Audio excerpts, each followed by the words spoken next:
Ian Fidance, how you doing? That's right, baby. I'm doing good, feeling good, looking good, all good in the hood, motherfucker. I loved your energy you came in with today in the Thank hallway. you. I was just like, Ian, because some days you are a guy who wears his mood on his sleeve. Yes. Some days you can't phone it in, and you're just a moody little bitch. To the detriment of my personal relationships. Sure. But whatever you're doing right now, I'm liking it. Thank you. What's going on, and is everything good? Yeah. I love this Ian. I oh. haven't seen him. I think spring has sprung. Maybe spring has sprung. I tell you the truth. No. Well, what I've been doing lately is I've been waking up and I've been taking extra care of my butthole. No, but I've been making myself breakfast in the morning and waking up and reading. It's really been helping. So you wake up and you Yes. make a breakfast. Yes. What kind of things are you making? Oh boy, carrots, mushrooms, No, asparagus. that's not true. Yes, Is it really? all roasted. A strip of bacon, 2 eggs, Oh my coffee. gosh. Boom.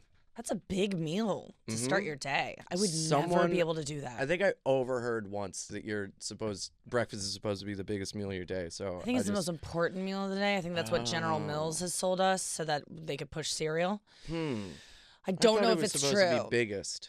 Oh, it's supposed to be the biggest. Oh, right. So you don't have like food addiction problems. So you could just eat when you're hungry and then you like don't Well, I eat when usually you're not eat hungry. in the morning What's and then that I like? don't eat in the afternoon, and then wherever I'm at night, I eat for free. Right. You're planning it around that free. You want to be hungry when the free one rolls in. Oh, I know what That's that right. feels Yep. like. Save that money. There's nothing worse than when someone offers you something for free and you're like, I just ate or I just and then drank you overeat. or I just because you're like, I don't want it to go to waste and it's free. Or when someone like free.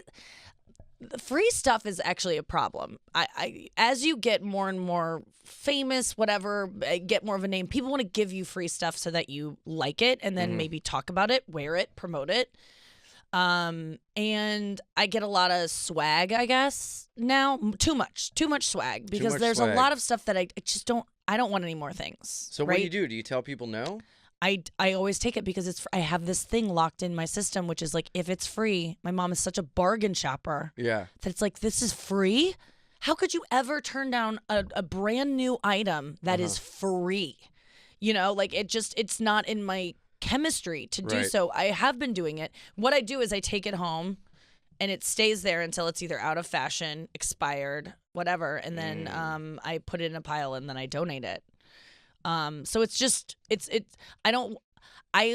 I think I need a new rule of like, no, I don't want any more free stuff, except unless I ask for it. Because some companies I'm like, hey, I use your stuff a lot and I would like for you to give me free stuff. And sometimes they're like, no, thanks. You only have 250,000 followers. We're looking for more of a, I wrote to Away Luggage. I need some new luggage. I've used the same beat up bag for years now. It's disgusting. I'm embarrassed by it. Last week, Nick Viall was on the show. Remember him? Oh, I remember him. So hot. And I was like, did not want him to see my disgusting luggage because he was coming on the show and I needed to bring my luggage to the show on Thursday because I was leaving to go to the airport right after the show.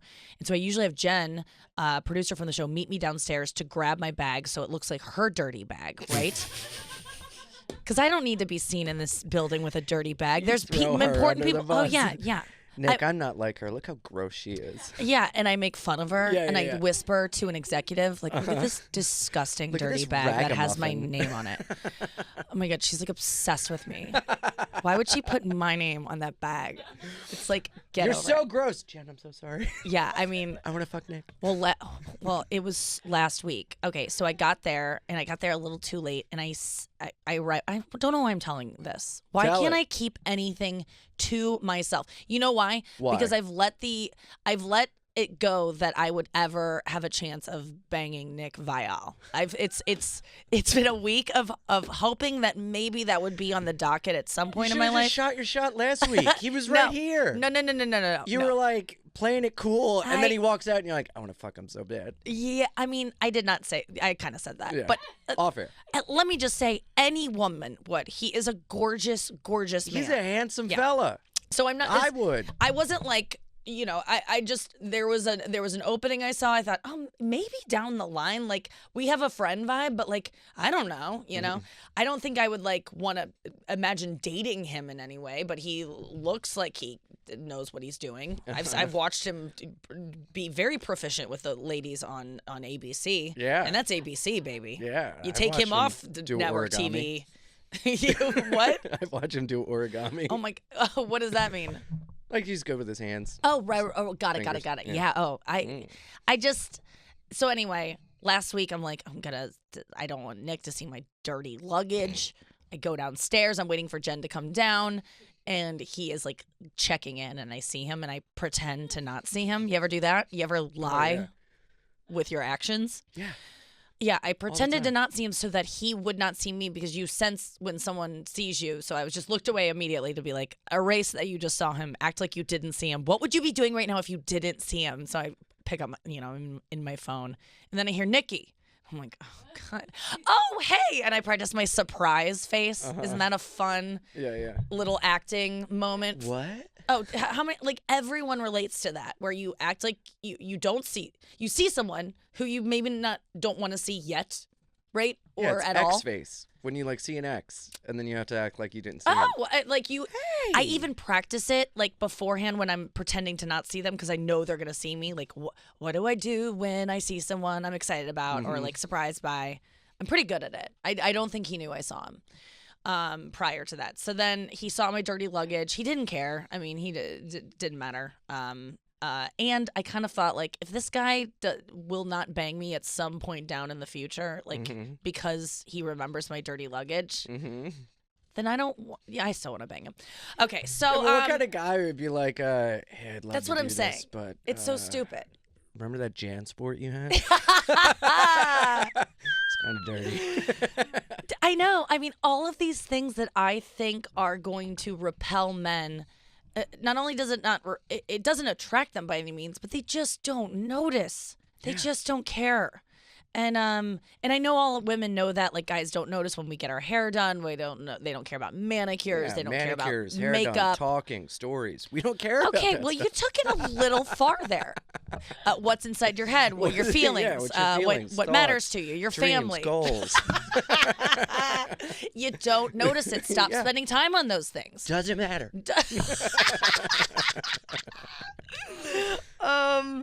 Yeah, so it doesn't. So yeah, I was nervous about my luggage. I need new luggage, so I wrote a luggage company because I was in the market for them. I'm trying to get jammed out. Give you some new luggage. I mean, that would be so yeah. If there's a luggage company that wants to give me some stuff, and I'll try it out and see if it gets me laid more. I mean, I'm open to talking to you. Samsonite. Oh my God. So yeah, but I wrote this luggage company being like, I will totally promote you. I love your luggage from afar. I don't like, and they just never got back to me. Which is understandable, but I don't know why the struggle with me with luggage. I've bought 2 sets of luggage in the past 3 years and brought it home and put things in it, and then I return it. And I don't return anything. I don't. Like, if I buy a shirt that doesn't fit and just keeping it, I'll get the shirt in the right size. I'll just add to it. I never return things. I don't know what it is, but with this luggage, I cannot commit to luggage. It is, do you know what I think it is? I think it's because I'm going to die with this luggage. I just have a feeling that the luggage is going to last me until I die. Because it should. I'm tired of wasting things, I'm tired of like getting things that only last a couple years. Like, I want things that are sturdy enough. I have enough money now to spend enough money on things that this is a thing that should last me forever. Right. I'm tired of making trash in the world. I really want, but you're trying to Marie Kondo your life. Yeah. But in that, when you get something that is going to last a lifetime, you have to face the fact that it might outlive you. And the idea, or that you might, it just makes me think about death, I think. And I avoid luggage the same way I have accused men of avoiding commitment, because they think, if I date this girl, if I agree to be her boyfriend, then I'm going to probably end up marrying her because this girl is so amazing. That's what I imagine they think about me. So I'm not going to date her because if I do date her, it's going to end up to marriage. And then if we get married, then that's forever. And then I'm going to die. And it makes them think about, I make people think about death the way my luggage makes me think about death. And I don't think it's so far off. I think it's actually a thing. I don't think your problem is luggage so much as it is baggage. Whoa. Whoa. That just, I mean, you nailed it. God, I'm just going to stick with JanSport. It's going to keep me young. They fall apart right away. Well, I still have that that's the thing. This I stuff still lasts. that luggage carrier that's broken. Remember with all the soups and everything? I still haven't gotten that when your fixed. mom sent you back home from Vermont with bagged soups. Yeah, I came home from Delaware and my mom was like, Ian, I got you a bunch of soups. And I'm like, what? And she put a bunch of canned soups, a bunch of cold like salmons and everything in my bag. She's like, you got to stay fed for a while. And I was like, Mom, I don't need this. She's like, well, freeze a bag of soups and bring them out for a party. And I'm like, yeah. She's like, have your friends over. I'm like, yeah, my famous frozen bag of soup parties. Hey, Nikki, Noah, Jack, come on over. We're having one of my mom's bag of soup parties. Will you please have a bag of soup party? I think you've been teasing it for years. Yeah. This really does need to happen, and I think Gail is pushing the right thing. I mean, I think that would unite the comedy community. I think we need it now. Yeah. We need now it more than ever. But the thing is, I'm afraid that my frozen bags of soup are going to outlive me. Right. They will. I'm going to die, and there's just going to be these soup. They'll stay forever. Soups in my freezer. Do you relate to my feeling of that at all? Yes. I constantly think about death. I constantly think about the permanence of things in your life, that if I do this, I think that's what commitment. Even when I buy like a 1,000 pack of Q-tips, I'm like, this is the most commitment I've ever, this is a commitment. Even with my dogs, I'm like, I can give them to my mom. I mean, Q-tips, I'm never going to have a reason to give those away because I could always use them. So they will be, that thing of Q-tips will be there if I die. Wait, in the next... said you're never going to give your Q-tips away? Yeah, like what? I never have a reason. I'm always like, my dogs got to a point where they were too burdensome on me, so I gave them away. Q-tips are never going to be too burdensome. So they will be in my apartment when someone cleans it out after I die. Hey, can I got to borrow a Q-tip? And you're like, back the fuck off. Those are mine. Those are my Q-tips. I just think about this. I have no plans of dying young or tragically or anything like that. Like, I see myself going to old age, but I'm constantly, I think it's because of Brody's death, Kevin Barnett's, just deaths in life. I think it makes you think about your own. Yeah. And I keep thinking about I keep thinking about something falling on me from, an air conditioner or something. If something crazily tragic befalls me, literally, and I die, I keep thinking about I'll see objects in my apartment. I'm like, I should probably put this away because if my mom has to come clean my apartment after she comes to collect me after I get hit by an air conditioner, I don't want her to have to deal with untangling my necklaces. Is that a thought that I should be having? No. But it's keeping my apartment pretty tidy. Oh. This is the new Marie Kondo. Yes.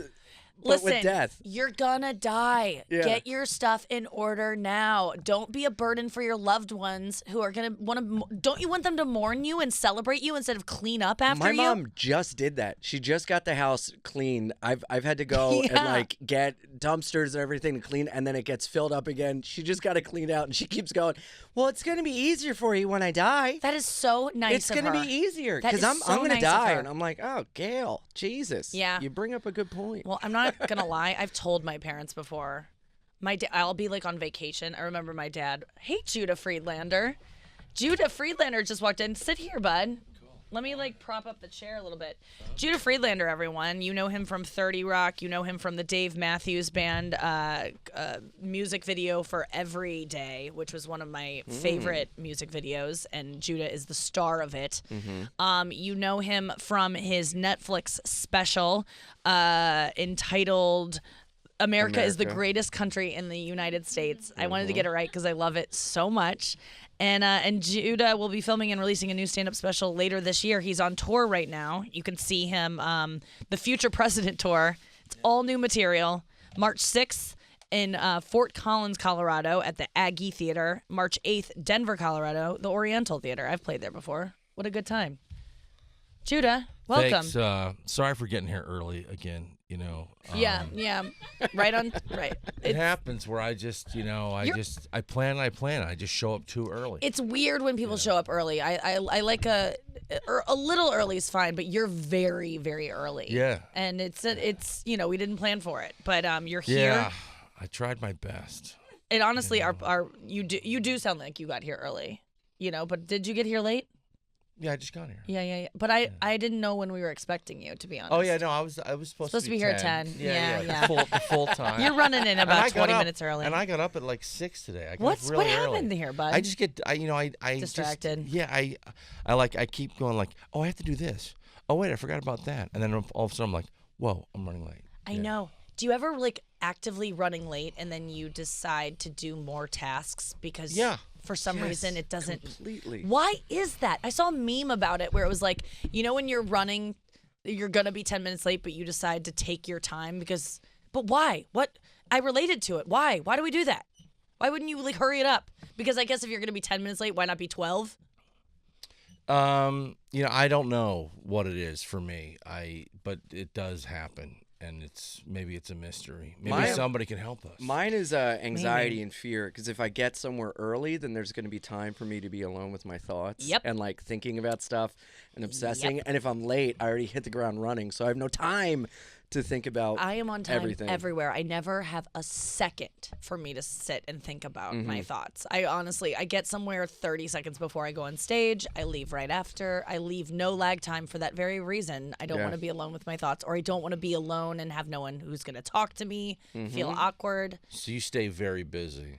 Oh, you like to make a point of staying busy. Yes. Every second of my day, there is a chore to do. What about you? Do you stay busy? Yeah, but I'm not organized at all. Me neither. So it's just but organization's good. It's good to have that. But I'm not that. Yeah. I was just saying that I was been tidying up my apartment a lot more recently because of all the recent deaths in comedy that have happened. It's made me face my own mortality, and I'm thinking about if I die, I want people who have to clean up after me and go through my apartment to have an easier time. And I've honestly been tidying up because of that. That's a nice, generous thing. Yeah, in case I get hit by a car. But I wouldn't worry about things too much. I don't worry about it. I just okay, good. I kind of I remember when I thought I was dying once when a cab was rounding a corner and hit me. And I remember thinking I didn't get stuff together in time. And that could have been your last thought. But it came out as no. That would have been the last thing I said was no, my closet. Hit it. Yeah. Maybe your unorganized apartment's what's keeping you alive. It could. Wow. That could be. Just throw it all away. Don't sort through it. No, I got a lot of weird stuff in there. You're fine. Honestly, though, I was just saying as you were coming in that my dad, one time we were on a family vacation with my dad, and he wanted to get some figurine that was just going to sit on a shelf. And my dad goes, "This is pretty cool. Look at this, guys." And I said to Lauren, my sister, I go, "Do you want that, or should I take that when they die? Because we should just work this out now, because this is just a piece of junk that we're going to have to debate over later." Yeah. And my dad just sadly put it back on the shelf. Sorry, Dad. The sounds of silence plays. That's hilarious. But, that's perceptive because, I think what you're saying there, it's funny, but it's also deep in the sense, there's so many things you don't really need. What's important in life? Do you really need those things? Yeah. And then if you have to move now you got to take that thing with you. Yeah. It just weighs you down. It's almost like in jokes. When you're writing jokes. There's all this extra peripheral stuff. Do you really need all that? It's like sometimes it's good. The fat. Yeah, cut it out. And so it's almost like the same thing in regular day life with things, or being organized with your apartment. It's like there's stuff you don't need. It's inhibiting you from getting to the stuff that you do need. Yeah, but what if I get rid of all that stuff? Then what? Then I'm afraid of the then what. What do you then mean? Ian, you are with your beautiful self, and you're gonna get to know yourself. like, and what are love you scared of yourself. getting rid of? Tell me something right now that you probably could lose, but like, what would you do without Well, it? Your I books. know I have like receipts from 2011, and if I get rid of them, then my mom dies. So it's like those type That's of like things. an OCD Got thing. it. That's intense because there's no logic there. Right. Well, there No, is, I but do it's magic- not I do- factual. It's not What's the- factual. what's well, the you have your own logic? internal logic. I there. do let's magical let's thinking go where through I, it. where Yeah, I keep that's certain OCD. things, and I'm like, well, if I Yeah. get rid of this, then something bad. Could Almost like happen. superstitions, Yeah. like type thing, like where it's Yeah. like actually magic. That's it's a- not yeah. logic. Yeah, that's a type of OCD. Yeah, that makes sense. Yeah. I get that. But for you, if you're having that, it is logic. I mean, it's not just logic. It couldn't be more factual. I know that is so, the problem. and that creates so much anxiety. Yeah, I know the deal with that. Yeah, that stuff you gotta, that's why it's good to have someone around. I so used that to- I know, someone yeah, can be but then like, it's a hey, catch you're 22 crazy. because it's like, I should have grandfathered in someone around into my crazy because Yeah. now if I introduce someone into it, they're gonna be like, I don't want to be a part of this. Right. Oh, that happens. You know? Yeah. Yeah. Yeah. If I bring someone into my world, they're Yeah. gonna. You know what I do pivot that right I do around. that superstitious stuff if when I'm about to finish a workout and it's like I've got 5 minutes and I want to give up, something in my brain, I have a thought that goes, well, if you don't finish this, you're gonna bomb on your Netflix special. So now you have to. And it's like a thing that I cannot not do now because I will bomb on it if I Right. don't finish it. And I hate when the thought comes because I'm like, God damn it, you had the thought, you gotta. It's now a rule. But that's like I used to as a kid, where you're like, if I don't make this basket, my sister's gonna like Her be head's gonna kidnapped. fall off. And so you Yeah. throw it behind Now, yourself. was this a thought that it would just come to you without you trying? Okay, No, I would not right. conjure it. Yeah. It would just be like That's a type of OCD. I for think. sure, Yeah. for sure. I definitely have Yeah. it because I had anorexia, which is all just OCD manifesting itself with eating. Oh, But really? it's like Oh, wow. control, Wow. it's Yeah. it's If trying I to have eat this, control. then I'm gonna if I gain keep weight. that receipt, my mom won't die. It's control, yeah. right? Well, that's magical thinking, right? It sounds good. When you say magical thinking, it sounds like that's a good thing that you shouldn't lose that. But I don't think it's Yeah, I good. really like him. He's a magical thinker. I'm Yeah, just living yeah. in filth, doing snow angels and receipts. He's a magical A lot of thinker. magic there. Yeah. A lot of magic in there. Everywhere. Yeah, but being disorganized, I always used to have such a I'd be so embarrassed by it. My locker was a mess, my desk was a Yeah. mess, my room was a mess, my apartment's a mess, and you feel like I just was embarrassed, and now I'm kind of like I get by pretty well for being Yeah, yeah, disorganized, yeah. and I'm just not naturally an organized But your person, and that's apartment's, okay. like it's like clean and organized. Really? Yeah. That means so much to me that you think that because I look at it and I'm like, this is a mess. Come on over to the other side. Really? Yeah. Come on Yeah. over. On the other hand, when you Oof. go to somebody's place and it doesn't even look like it's lived in at all, like it's so neat, Mm-hmm. and it looks like no one's set foot in there ever, Yeah. that scares me. To me, it's like they're hiding a crime. Yeah, like a Mm. Patrick Bateman There's something wrong. in there. American Psycho. Yeah. They start to Oh, play man. Huey Lewis and the News records where you're like, I gotta get out of here. I went to a guy's place that I was like maybe interested in, and it was so not good that I was like, I can't ever consider this It guy. was messy. It was like my suitcase with Nick Vile. I thought he was gonna have a reaction that I had to this guy's apartment, Really? where it was like I can't bang this What guy was now. so wrong with it? It just looked like a like there was nothing on the like it wasn't taken care of. It was a nice place, but it wasn't. It was just messy and not taken care of. I got to go to break, but it was bad. And if he would have acknowledged it, I think it would have been okay. If he would have been like, "I'm sorry, my apartment's like," ugh. But he's he like, didn't. Welcome to normal. Yeah, because and now he thinks that's normal, and that to me says that there's something wrong. Mm. If you think that's normal, Mm-hmm. so I always worry that I think Take things are pictures normal. next time. I will. wanna I see will. them. Not How do sure you build where, material, Judah? well, as soon Everyone's as the process is different. like this, yeah, and I don't really know what my process is always, but I don't, but my special came out October 31st at like midnight or something. Mm-hmm. So starting the next day, I never did any of those jokes again. Really? Yeah, never did any of those jokes again. Wow, So you- that's one way. Yeah, definitely. So that way you're like, okay, I'm not relying on any of this stuff. All right, but like, how do you So- generate a new joke? Well, Is I- it something you say in conversation? You write down? What do you do? Yeah, well, usually, I should do more off stage. then I don't. But course. often I get too lonely and depressed, then I don't do that much off stage. But so I do a lot of writing on stage. So, I do a lot of crowd work, and I sort of, in my act, I kind of run like a mock town hall. I Yes. talk about how I think I might have to be the next president, and then I invite the audience to ask me questions. And so over the course of time, I develop bits off of questions that are asked. So sometimes I'm making stuff up on the spot. So if I make up something on the spot one night there and it gets a laugh, I'll do that the next show if that question comes up again, and then Yes. just try to build. So then after a while, what started out as one line might be, a 3-minute bit or a 1-minute bit or whatever. Yeah. But I do always carry around pen and paper, and if something comes into my head, I will jot it down. Yep. And then try it out that night. Judah's you're always recording your sets. You always videotape. Yeah, every single one of your that's kind of an sets. OCD thing too, and kind of not. But I go through phases of watching the sets that I do. I should do it because when I watch my sets, I really, it's hard for me to do it because if you're lonely and depressed and then you're watching yourself, that can really compound the It's loneliness interesting. and depression. We love being watched. We love being taped. We love being on TV. But watching ourselves is so incredibly arduous. For me, comedy's it's more like just getting it out there. It's Yeah. like you have this stuff coming into you and within you, and you just have to get it out.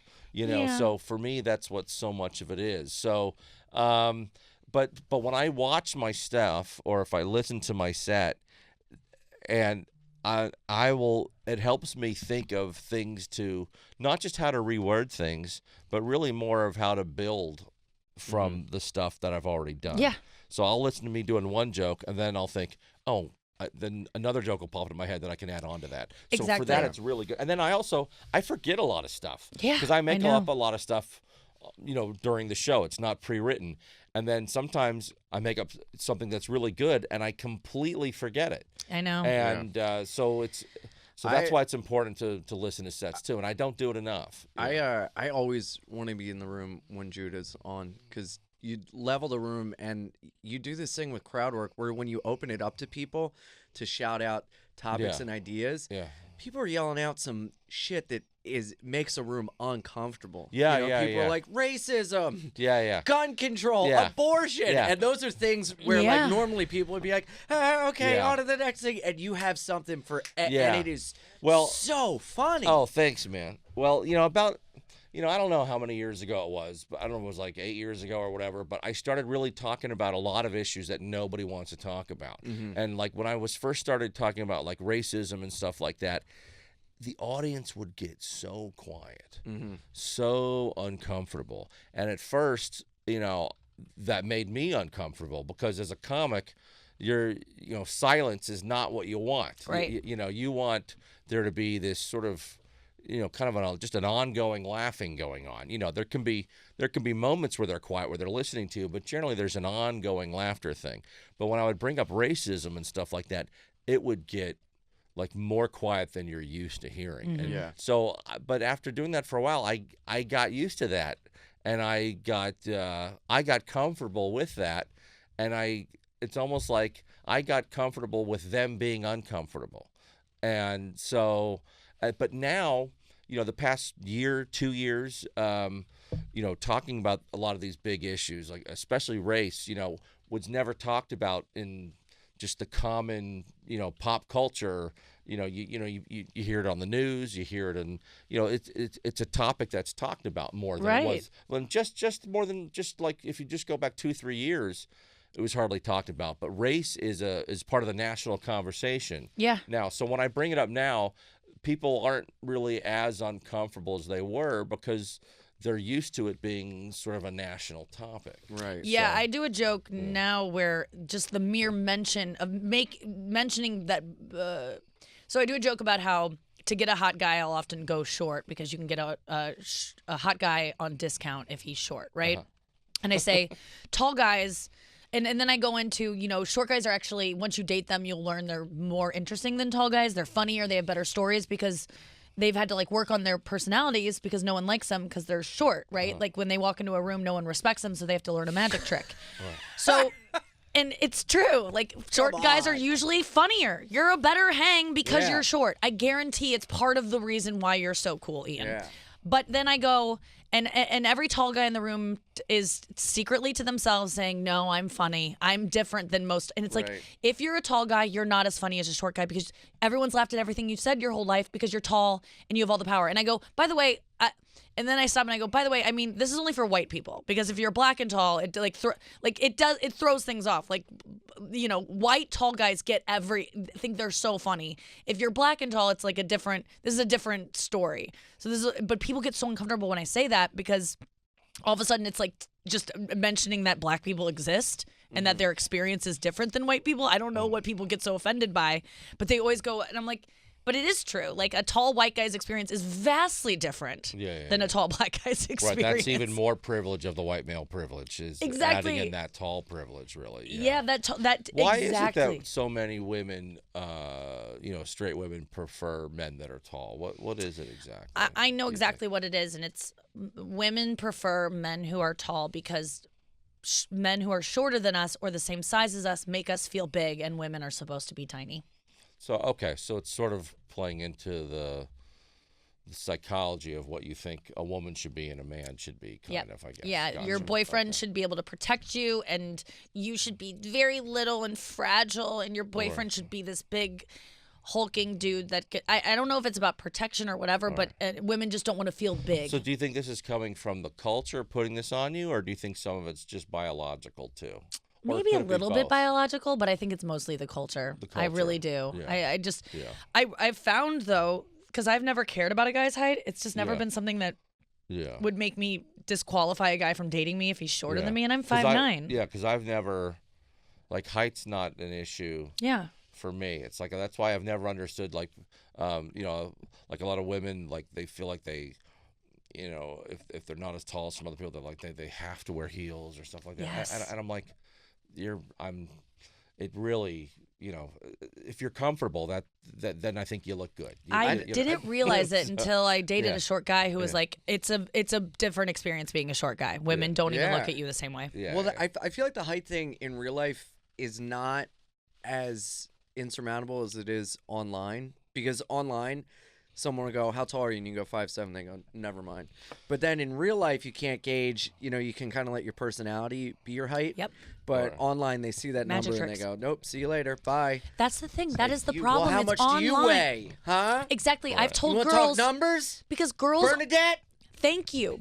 No one's name is Bernadette, but that would be a great Girl name. that blocked me on Bumble is. Really? Yeah. Well, you know what, Bernadette? Found out I was 5'7". She hit that little block button. That's girls do that You can all block the on there? time. I don't Yes, even know. they do it all the time. Girls, it's part of my joke about this. I say I didn't know that girls cared about height until I went on my guy friends' Tinders and started swiping on the competition, because sometimes I just like to see like what are other girls putting out there, and girls will just write.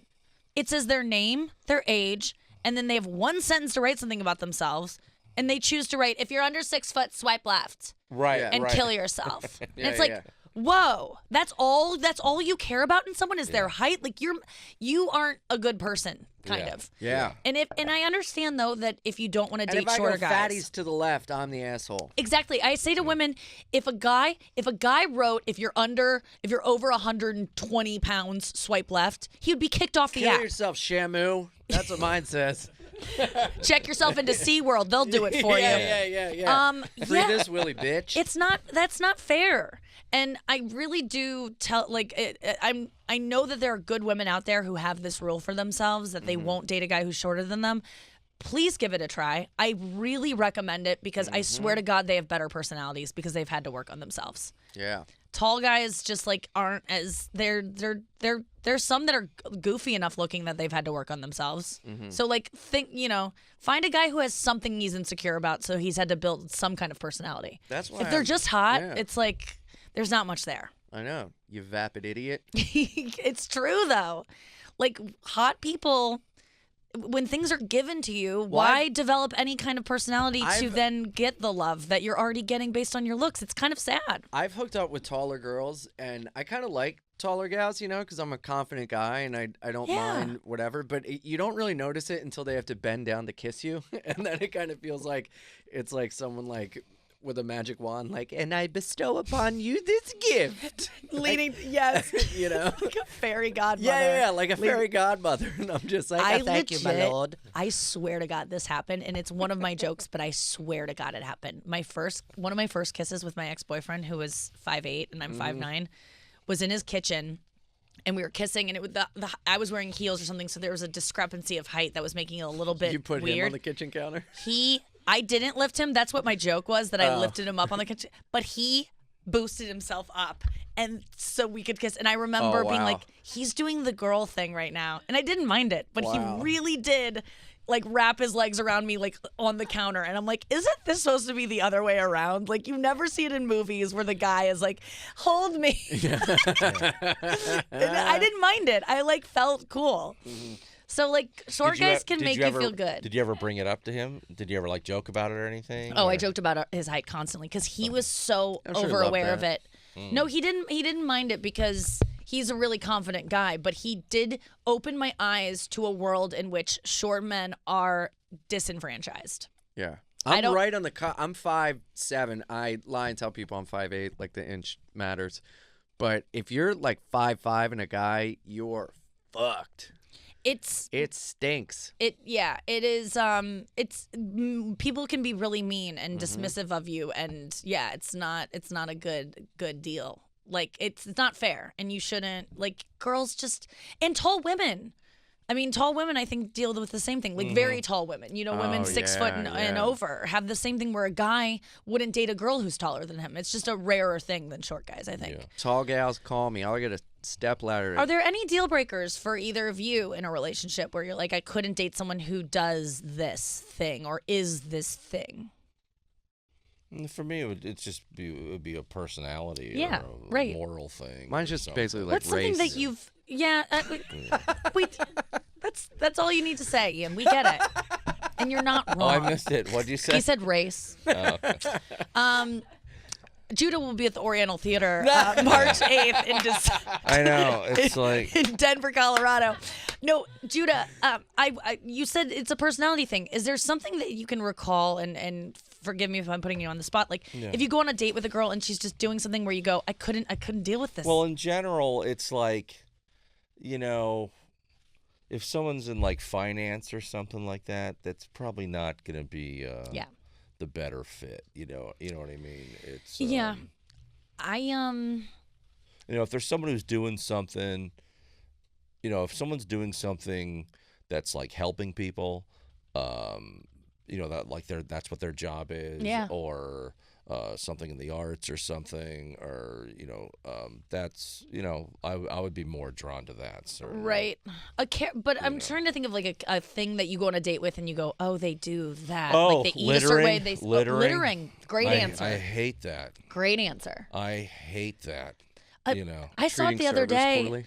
A girl crumpled up her Metro card and just threw it on the as she was walking up the steps. Ugh. And I tried to do start something. I go, are you serious? I did one of those, right. And she didn't hear, obviously. But I was like, am I going to start a fight with this woman? But I did that on the train. So disgusting. This girl dropped a bag of chips, and I go, hey, you dropped that? And she goes, it's trash.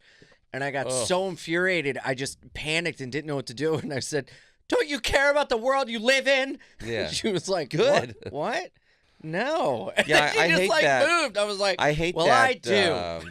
That type of narcissism where they're just, it's a selfishness where you're just not caring about anyone or anyone else or the planet. Friends or have anything. littered out my car, and I've pulled over and made them get out and pick it up. Yeah. Well, Good this fucking bitch right here makes me pick up cigarette butts and throw them out. Which I think that's good too. He will throw one, and then he just now walks towards what he threw because he knows that I will go make You're it. training me like a dog. Yeah, I'll be more pissed off if someone's smoking if they litter their cigarette butt than if they're actually smoking. I don't know where. Like the smoking doesn't bother me. It got that into much. everyone's head that cigarettes are biodegradable. They aren't. Yeah. They are acceptable trash for some reason to litter, and it's not acceptable. Well, because we shouldn't stand for it anymore. And it's fire. If I could flick like a soda can, I'd No, cool. you wouldn't. It somehow got accepted that you can just litter cigarette butts. Yeah. You can't anymore, guys. You can't. Well, there's Stomp these them out pouches. and throw it in a garbage can. There's pouches that they sell. These little pouches that you can get off Amazon. That you that put your keep cigarette it butts airtight, Yeah. so that you don't smell. Yeah, that's a great I got a couple solution. coming my way.